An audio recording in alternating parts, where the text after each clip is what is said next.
오늘은 기독교 사상 2강 사랑의 법에 대해서 살펴보고자 합니다.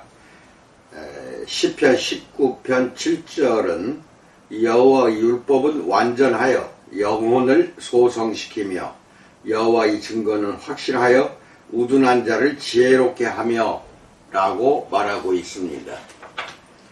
사랑이란 주제를 처음 탐색하러 나설 때만 해도 나는 그것이 가능한 일일지 엄두가 나지 않았다. 물론 인류의 구원이라는 하나님의 계획에서 사랑이 중심임은 그리스도인으로서 알고 있었다. 그러나 내가 읽은 대부분 책에 사랑은 무언가 무형의 힘이거나 막연히 따뜻한 감정으로 나와 있었다. 말이 안 되는 것 같았다. 사랑의 본질을 탐색하다가 처음 봉착한 문제는 사랑과 모조품을 구분하는 일, 그리고 사랑을 체험할 뿐 아니라 이해하는 일이었다. 사랑이 실제로 우주 보편의 법, 즉 삶의 기초가 되는 원리라는 개념은 생각조차 못했으므로 처음에는 그런 가능성 자체가 이해되지 않았다. 그러나 자유의 법칙 같은 다른 우주적 상수를 터득하면서 사랑의 법도 점차 명확해졌다. 자유의 법칙이 위반되면 손상과 파멸이 따름을 살펴보았습니다. 설리의 삶에서 보았듯이 그녀는 남편에게 자유를 침해당한 대가를 치러야 했습니다.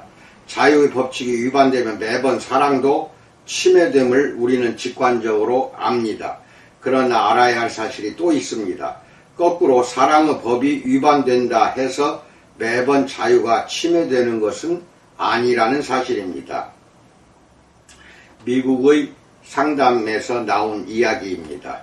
샘과 윌마는 결혼한 지 43년 된 부부였다. 세 자녀 모두 장성했으므로 이제 은퇴 생활을 즐길 일만 남았는데 불행히도 결혼 생활이 무너지기 직전이었다. 외도나 구타 때문도 아니고 자꾸 자유를 침해당해서도 아니라 사랑이 없어서였다. 즉 그들은 행동하기 전에 능동적으로 상대의 유익을 생각할 줄을 몰랐다. 상대를 앞세울 줄을 몰랐다. 둘 다 활동적인 교인으로서 명백한 죄로 여겨질 만한 행동은 생각조차 못할 사람이었다. 하지만 명백한 사랑으로 여겨질 만한 행동도 찾아보기 힘들었다. 둘 다 상대의 필요를 채워주려 하기보다는 늘 자신의 욕구를 충족시키려고 했다. 이들은 냉담함의 덫에 빠져 더는 서로에게 마음을 쓰지 않는 사이였다. 서로 사랑하려고 애쓰기는커녕 상대에게서 무언가를 얻어내려고만 했다. 샘과 율마는 불행했고 마음이 점차 완고해졌다. 정서적 영적으로 죽어가고 있었던 것이다. 사랑의 관건은 단지 해로운 행동을 삼가는 게 아니라 의지적으로 상대를 세워주는 이타적 행위입니다. 사랑은 단지 기분 좋은 행위가 아니라 기분과 무관하게 선을 행하는 것입니다. 사랑은 이타적입니다. 자신을 내주어 남에게 가장 유익한 쪽으로 행동합니다. 우리는 사랑하며 살고 사랑하기를 멈추면 죽습니다. 또 상담 사례입니다. 제니와 필 부부를 살펴보자. 제니는 불안했다. 점심을 대접하려고 남편 필과 함께 친정 부모를 모시러 가던 길이었다. 83세의 아버지는 알츠하이머병에 걸린 지 몇 년 되었다. 치매로 정신기능이 쇠퇴할수록 행동도 더 이상해져 사람들을 짜증나게 만들곤 했다. 이번에도 이상한 행동을 하면 남편이 장인을 어떻게 대할까? 부모를 차에 태우자마자 아버지가 필에게 이 차중이 무엇이고 연식은 언제이며 연비는 어떠냐고 물었다. 15분도 안 되는 사이에 그 똑같은 질문을 10번도 더 했다. 그런데 필은 짜증을 내기는커녕 매번 밝고 침착하고 참을성 있게 물음에 답하며 장인에게 진정한 관심과 연민을 보였다. 필이 자신을 내주어 옳게 행동한 이유는 기분 때문이 아니라 그게 옳았기 때문이다. 사랑을 행동으로 보여준 남편이다. 첫 번째, 사랑은 곧 생명이다에 대해서 알아봅니다. 사랑의 법은 생명의 법입니다. 우주의 모든 생명이 이 원리 위에 기초해 있습니다. 하나님 자신이 사랑이시므로 만물을 지으실 때도 사랑의 법에 조화되게 작동하도록 설계하셨습니다. 이는 만물이 서로 값없이 베푸는 선행의 순환입니다. 이런 순환을 자연에서 볼 수 있습니다. 태양은 바다 온도를 상승시키고 바다는 구름을 생성하고 구름은 땅에 비를 내려 호수와 강과 시내를 이루고 물은 토지에 흘러 생명을 결실한 뒤 결국 바다로 돌아갑니다. 그리하여 다시 순환이 시작됩니다. 식물은 동물의 생존에 필요한 산소를 배출하고 동물은 식물의 성장에 필요한 이산화탄소를 배출합니다. 사랑의 법은 생명의 법입니다. 자연도 베풀지 않으면 목숨이 다합니다. 흐름이 멎어 물이 배출되지 않는 웅덩이는 금방 썩어 그 안의 생명체가 다 죽습니다. 우리의 날숨으로 식물을 이롭게 하지 않으면 결국 우리도 죽습니다. 베풀어야 삽니다. 사랑의 법을 받아들여 적용하면 자신이 악으로부터 보호받습니다. 반대로 받으려고만 하면 서서히 죽습니다.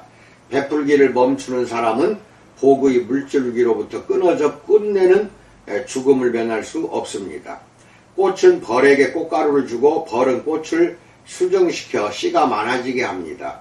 나무는 다람쥐에게 견과를 주고 다람쥐는 견과를 먹고 퍼뜨리고 땅에 묻어 나무의 개체를 번식시킵니다.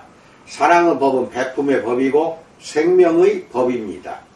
하나님이 처음 창조하실 때의 세상은 완전해서 자연 만물에 사랑의 법이 충만하게 드러났습니다. 그런데 죄가 세상에 들어온 뒤로 자연이 그와 상반되는 원리에 병들어서 또렷이 드러나던 하나님의 사랑도 흐릿해졌습니다. 자연에 밴 하나님의 사랑이 이기심의 원리인 죄 때문에 훼손되었으므로 이제 그분은 기록된 말씀을 주셔야만 했습니다. 그래야 우리가 하나님의 원리를 똑똑히 보고 이해할 수 있습니다. 하나님의 기록된 말씀에 힘입지 않고 자연을 연구하는 사람은 그분의 손길을 보는 게 아니라 수려한 창조세계를 훼손시킨 병을 볼 때가 많습니다. 자연주의자는 흔히 그 병을 적자생존이라는 유명한 말로 설명하는데 표현만 다를 뿐이지 그게 바로 이기심의 원리입니다. 찰스 다윈은 적자생존의 원리를 창안한 게 아니라 하나님의 작품을 망가뜨린 그 이기적 동기를 자연 속에서 관찰했을 뿐입니다. 관찰만 했지 참 의미는 깨닫지도 못했습니다. 마찬가지로 인간의 행동을 연구하는 정신의학자와 심리학자도 인류를 망가뜨리는 병에 어김없이 초점을 맞추면서 그게 본래의 상태였다고 결론짓습니다. 신을 믿는 신앙을 저버린 프로이트도 그런 비참한 과오를 범해서 이들을 인간의 핵심 요인이라고 결론지었습니다. 이들은 이기심의 병에 불과한데 말입니다. 하나님의 기록된 말씀이 우리 사고의 빛을 비추어 주어 관찰되는 인간 본성을 올바른 문맥 속에서 보게 해 주어야 합니다. 그런데 그분의 말씀을 제외하다 보니 많은 사람이 인류를 망가뜨리는 병을 그냥 정상이라고 믿고 우리 존재의 일부로 받아들입니다. 아프리카 어느 마을의 주민 전체가 에이즈 바이러스에 감염되었는데 다들 교육받지 못해 이 병에 대해 들어본 적도 없다고 상상해 보십시오. 모든 아이는 태어날 때부터 에이즈에 걸려있고 모든 어른은 참담한 병고에 시달립니다. 모두가 병들어 죽어가고 있습니다.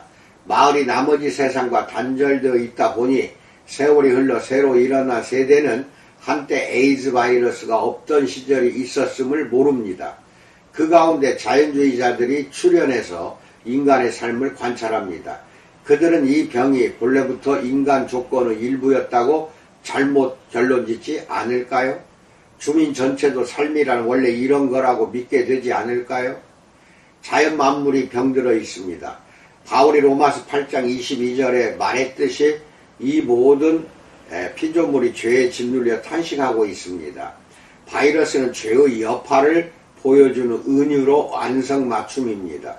본래 하나님이 지으신 세상에는 바이러스가 없었습니다. 어떻게 아는가요? 사랑의 법을 보아서 압니다. 바이러스는 순전히 생물학적 형태의 이기심에 기초해 있습니다. 바이러스란 유전부호의 작은 조각, DNA나 RNA입니다. 아무것도 베풀 줄 모르고 빼앗기만 합니다. 생명체 숙주에 침입한 바이러스는 세포 조직을 장악해서 바이러스를 점점 더 증식시킵니다. 스스로 높아지는 자기 복제인데 그게 워낙 광범위하다 보니 그냥 두면 숙주를 죽이고 자기까지 죽습니다. 착취할 숙주가 결국 더는 남지 않기 때문입니다. 우리 삶 속에 죄를 그냥 내버려 둘 때 벌어지는 결과를 얼마나 정확히 보여주는 예인가요? 반면에 하나님이 창조하신 백혈구는 사랑, 즉 자기 희생의 원리대로 작동합니다. 체내에 감염인자가 침입하는 백혈구가 우리를 살리려고 기꺼이 자기를 희생합니다. 세포의 차원에서나마 얼마나 사랑과 이기심의 대조적 차이인가요? 인간은 이기심으로 병들어 있습니다. 하나님의 계획은 인간 사고의 핵심 동인이 된 이기심의 원리를 제거하고 그분의 법인 사랑과 자유를 핵심 운영 원리로 회복하시는 것입니다. 이렇게 사고가 치유되지 않으면 불가피한 결과는 죽음입니다. 온 인류가 현재 이기심에 감염되어 있으나 하나님은 우리를 무력하게 병고에 시달리도록 두지 않으셨습니다. 천만의 말입니다. 그분은 기록된 말씀과 아들 예수를 보내 우리를 본래의 상태대로 치유하고 회복하실 계획을 계시해 주셨습니다. 창조주께서 보내주신 문서를 읽으면 병든 상태와 하나님이 본래 의도하신 상태를 더 잘 구분할 수 있습니다. 또 이를 바탕으로 지성적 결정을 내려서 치유와 변화를 위해 그분과 협력할 수 있습니다. 두 번째, 사랑을 침해하면 죽는다에 대해서 알아봅니다.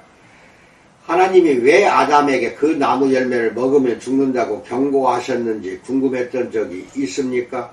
사랑의 법 때문입니다. 생명의 기초가 되는 배품의 원리 때문입니다. 이 법의 조화를 이루지 못하는 사람은 죽음이란 결과를 피할 수 없습니다. 하나님이 노하여 복수하셔서가 아니라 사랑의 법을 위반하면 복의 물줄기로부터 끊어져 생명 자체가 지속할 수 없기 때문입니다. 물 웅덩이가 수원과 분리되면 썩어서 생명체가 살 수 없듯이 사람의 사고도 하나님과 분리되면 망합니다. 아담은 그 나무 열매만 빼고 지상의 모든 것을 받았습니다. 하나님은 그 나무 열매만 지정해서 아담과 하와에게 먹지 말라고 하셨을 뿐 지상의 나머지는 다 그들의 소유로 주셨습니다. 첫 부부가 하나님의 사랑을 귀히 여겨 사랑으로 보답하려 했다면 그분의 것을 훔쳤을까요? 자기 몫이 아닌 것을 취했을까요? 정말 하나님을 사랑했다면 그분의 소유를 존중해서 자기들 몫이 아닌 열매를 삼가지 않았을까요? 사랑이란 내 기분과 무관하게 상대에게 가장 유익하게 행동한다는 뜻입니다. 사랑은 베품의 원리인데 남의 것을 훔치는 행위는 이 원리에 어긋납니다. 도둑질은 사랑과 베품의 반대입니다. 빼앗아 움켜쥐고 쌓아두는 행위입니다. 아담도 사랑의 법을 어기고 빼앗아 움켜쥐어 스스로 높아졌습니다. 그러자 즉시 그에게 변화가 나타났습니다. 여태 누리던 고결한 품격과 실존은 사라지고 갑자기 두려워졌습니다. 사랑할 능력도 손상되었습니다. 아담이 열매를 먹자 하나님과의 연합이 단절되었습니다. 그 과정에서 그는 자기를 앞세우는 이기심의 원리를 택해 스스로 높아졌습니다. 그의 사고 속에서 사랑의 법이 이기심에 밀려나자 그동안 하나님의 마음으로부터 끊임없이 흘러들던 풍성한 사랑이 막혀버렸습니다. 하나님은 여전히 그를 사랑하셨지만 그 사랑이 더는 아담의 마음속에 살지 못했습니다. 사랑의 법을 어긴 뒤로 아담의 성품은 송두리째 바뀌었습니다. 자기를 희생하는 사랑과 베품과 선행의 원리가 이기심으로 대체되었습니다. 그 즉시로 그는 다른 무엇보다도 자신과 자신의 형편과 문제와 상황에 더 신경을 썼습니다. 두려움이 그를 장악했습니다. 이성은 균형을 잃었고 양심은 멍들었고 의지는 감정의 수하에 들어갔습니다. 이제 적자생존의 원리가 아담의 사고를 지배했습니다. 그래서 그는 즉시 달아나 숨었고 자신의 처지를 하와 탓으로 돌렸습니다. 창세기 3장 12절. 아담은 사랑할 능력을 잃었습니다. 하나님의 개입이 없는 한 불치로 끝날 병이었습니다. 세 번째, 도미노처럼 밀려오는 파멸에 대해서 알아봅니다. 사랑의 법이 위반될 때마다 즉시 뻔한 결과가 줄을 잇습니다. 늘어선 도미노가 쓰러질 때처럼 일단 첫 여파가 발생하면 나머지도 즉시 뒤를 따릅니다. 불가피한 손상이 발생합니다. 이 경우 첫 여파는 사랑할 능력의 손상입니다. 이제 우리는 더는 본성적으로 남에게 베풀려 하지 않고 오히려 어떻게든 취하려 합니다. 사랑의 법을 어기면 이성과 양심 기능이 손상될 뿐 아니라 죄책감이 싹틉니다. 스스로 단죄해서 두려움과 근심과 정서 불안에 시달리느라 명료한 사고력을 잃습니다. 그런데도 우리는 자신의 문제를 인정하지 않고 하나님을 오판해서 숨으려고 합니다. 내가 병들어 죽어가고 있음을 인정하기는커녕 실제로 하나님이 나를 벌하려 하신다고 믿는 사람이 많습니다. 이렇게 하나님을 오판하면 그분으로부터 우리의 사고로 흘러드는 사랑의 물줄기가 막혀버립니다. 하나님의 개입이 없는 한 불치로 끝날 병입니다. 그래서 하나님의 신뢰를 회복하고 우리 사고의 두려움과 의심을 없애주시려고 아들을 보내셨습니다. 덕분에 이제 우리는 막힘없이 그분과 협력해 치유에 이를 수 있습니다. 또 하나 기억할 게 있습니다. 이전에 하나님의 사랑이 우리를 통해 흘러나간 적이 있다 해도 남에게 베푸는 사랑을 멈추면 우리 마음과 사고가 점차 완고해지고 계속 더 이기적으로 변해 결국은 죽습니다. 물론 아담의 삶이 좋은 예가 됩니다. 수도관을 통해 당신 집으로 흘러드는 물을 생각해 보십시오. 상수원에서 공급되는 물은 맑고 깨끗하고 풍성합니다. 그런데 당신이 수도꼭지를 다 막아 물의 흐름을 차단한다면 수도관의 물은 어떻게 될까요? 아무리 깨끗한 상태로 공급되었어도 이제 물이 오염됩니다. 상수원에서 공급을 끊어서가 아니라 수도꼭지가 막혀 더는 당신 집으로 맑은 물이 흘러들 수 없기 때문입니다. 마찬가지로 사랑하고 베풀기를 중단하면 우리 마음과 사고가 막혀 하나님의 무한한 사랑으로부터 분리됩니다. 사람이 성장하려면 그분의 풍성한 사랑을 받아들이고 그 사랑을 남에게 흘려 보내야만 합니다. 네 번째, 가장 큰 사랑에 대해서 알아봅니다. 예수는 요한복음 15장 13절에서 사람이 친구를 위하여 자기 목숨을 버리면 이보다 더 큰 사랑이 없나니 라고 말씀하셨습니다. 목숨을 희생하는 게 왜 가장 큰 사랑일까요? 목숨을 버려 남을 살리는 일이야말로 자기 희생의 최정점이기 때문입니다. 사랑은 베푸는 과정이며 빼앗아 움켜쥐는 이기심과는 정반대입니다. 인간이 많은 것에 집착할 수 있으나 막상 죽음이 눈앞에 닥치면 축적된 전 재산이라도 기꺼이 내놓아 목숨을 보존하려고 합니다. 그러니 남을 위해 자기 목숨을 기꺼이 내놓는 사람은 그 이상 더 내줄 게 없습니다. 사랑이 이기심을 몰아낸 것입니다. 다섯 번째, 십계명과 DNA에 대해서 알아봅니다. 이기심의 원리는 사랑의 원리와 싸웁니다. 스스로 자랑하고 높아지는 이기주의는 하나님의 방법인 사랑과 자유를 대적합니다. 하나님이 창조하신 지구와 특히 인류는 그분의 법, 즉 우주를 통치하시는 방식을 보여주는 전시장입니다. 사랑과 자유의 법을 온전히 이해하려면 그 법이 지성적 생명체 안에 작동하는 모습을 보아야만 합니다. 돌판의 글씨로 읽어서는 결코 그 참모습을 알 수 없습니다. 행동으로 보아야 합니다. 근래에 십계명의 계시를 둘러싼 법정 공방이 뉴스에 오르내렸습니다.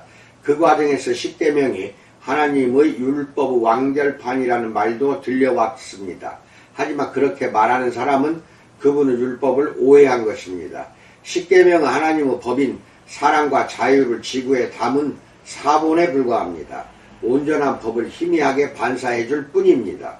십계명은 인간의 DNA 부호와 비슷합니다. 물론 개인 고유의 DNA 서열을 분석하면 그 사람의 특정한 일면에 대한 정확한 사본이 나옵니다. 그러나 DNA 부호를 연구해 그 사람을 온전히, 즉 웃음소리와 환한 미소와 따뜻한 사랑까지 알 수 있을까요? 마찬가지로 십계명도 하나님의 법인 사랑과 자유를 희미하게 반사해 줄 뿐입니다. 십계명을 공부하기만 해서는 결코 하나님의 법을 온전히 알 수 없습니다. 그 법의 살아있는 화신을 보아야 합니다. 본래 하나님이 창조하신 인류는 그분의 살아있는 법인 사랑의 저수지였습니다. 하나님의 사랑의 법을 돌판에 새겨야 할 필요성이 대두된 것은 인류가 타락해 그 법이 사고 속에서 지워진 후의 일입니다. 그렇게라도 우리의 병든 상태를 일깨우기 위해서였습니다. 하나님의 계획은 우리 사고 속에 그분의 법인 사랑과 자유를 회복하시는 것입니다. 히브리서 저자는 예레미야의 말을 인용해 새 언약에 대해 이렇게 말했습니다. 히브리서 8장 10절에서 그날 후에 내가 이스라엘 집과 맺을 언약은 이것이니 내 법을 그들의 생각에 두고 그들의 마음에 이것을 기록하리라라고 말씀합니다. 여섯 번째, 형제 사랑에 대해서 알아봅니다. 비록 죄가 창조 세계를 오염시켜 이제 하나님의 마음속에 존재하는 사랑이 희미하게 반사될 뿐이지만 여전히 우리는 부모와 자녀, 자매와 형제, 친구와 동료에게서 그분의 사랑을 일부나마 볼 수 있습니다. 이를 흔히 형제 사랑이라 하는데 인간 세계에서는 하나님 닮은 사랑에 가장 가까우며 일상적으로 접할 수 있습니다. 이는 하나님이 설계하신 가정이 삼위일체 하나님 사이에 그리고 그분과 피조물 사이에 존재하는 관계를 반사해 주기 때문입니다. 부부는 본래 아주 친하고 가깝고 내밀하게 서로 사랑해서 실제로 사고와 마음과 목적과 성향과 의지에서 하나로 연합합니다. 서로 신뢰하고 아껴주는 친구이자 상담자가 됩니다. 그런데 가장 조화로운 부부 관계마저도 이기심 때문에 이제 삼위일체 하나님 사이의 사랑과 연합을 희미하게 반사해 줄 뿐입니다. 부부의 연합 다음으로 자녀가 있습니다. 자녀는 부모의 사랑이 표출된 파생물입니다. 부부간의 사랑이 깊어지며 서로 몸을 합하고 나누어 자식을 생산합니다. 이 새로운 피조물, 즉 사랑의 파생물은 부모의 관심과 애정의 대상이 됩니다. 이때부터 부모는 자녀의 건강과 행복의 모든 자원을 바칩니다. 피조물을 부양하시는 성부, 성자, 성령 하나님의 끝없는 보호를 닮은 모습입니다. 부모가 자신을 희생해 자녀를 살리듯이 하나님도 자신을 희생해 우리를 살리십니다. 하나님이 부부 사이에 누리도록 설계하신 연합은 지속적 평안, 한결같은 신뢰, 격렬한 기쁨과 쾌락의 감정 등으로 충만합니다. 그러나 이런 감정 자체는 그분이 뜻하신 목표가 아니라 자기 희생, 서로 나눔, 올바른 행동, 상대를 향한 관심 등의 아름다운 결과물입니다. 만물의 영장인 아담은 하나님의 법인 사랑과 자유의 본보기가 되어 지켜보는 우주 앞에 그분의 방법과 원리를 드러내야 했습니다. 그가 이 본연의 목적에 실패하자 하나님은 자신과 자신의 살아있는 법을 계시하고자 궁극의 조처를 하셨습니다. 인간으로 오셔서 우리와 하나가 되신 것입니다. 이렇게 그리스도는 하나님의 법의 저수지가 되어 그 법의 무한한 높이와 깊이와 너비를 보여주셨습니다. 우주를 통치하시는 하나님의 방식을 보여주셨습니다. 자신의 삶을 통해 하나님을 계시하셨습니다. 여섯 번째, 사랑은 치유를 낳는다에 대해서 알아봅니다. 인류는 죄로 망가지고 이기심의 법에 병들어 천성적으로 이기주의적 성향을 타고납니다. 이런 우리 안에 그분의 법인 사랑과 자유를 회복하시는 게 하나님의 계획입니다. 주님은 그저 우리 머릿속에 그분의 법을 개념으로 주입해 믿게 하시려는 게 아니라 우리를 그분의 온전한 형상으로 사랑을 살아있는 도관으로 재창조하려고 하십니다. 그러면 사랑의 법이 우리의 전 존재 속으로 배어들어 모든 행동의 원천이 됩니다. 그분은 두려움과 불안과 감정에 속박된 우리를 이 타락한 이기적 상태로부터 격상시키려고 하십니다. 그러면 우리는 다시 하나님의 질서대로 고결한 위상을 되찾을 수 있습니다. 그분은 우리 사고에서 이기심을 제하시고 우리 안에 사랑과 자유의 살아있는 법을 회복하십니다. 그러면 우리는 다시 하나님의 지성적 친구로서 스스로 결정하고 자기를 희생할 줄 아는 존재가 됩니다. 그분은 위대한 법인 사랑과 자유의 살아있는 저수지가 됩니다. 이상입니다. 중요한 내용을 빠르게 말을 하다 보면은 이해하기가 어렵습니다. 이 영상은 2번, 3번 꼭 들으셔야 됩니다. 이렇게 해서 사랑의 참된 의미를 깨닫는 여러분과 내가 되기를 주님의 이름으로 축원드립니다. 감사합니다.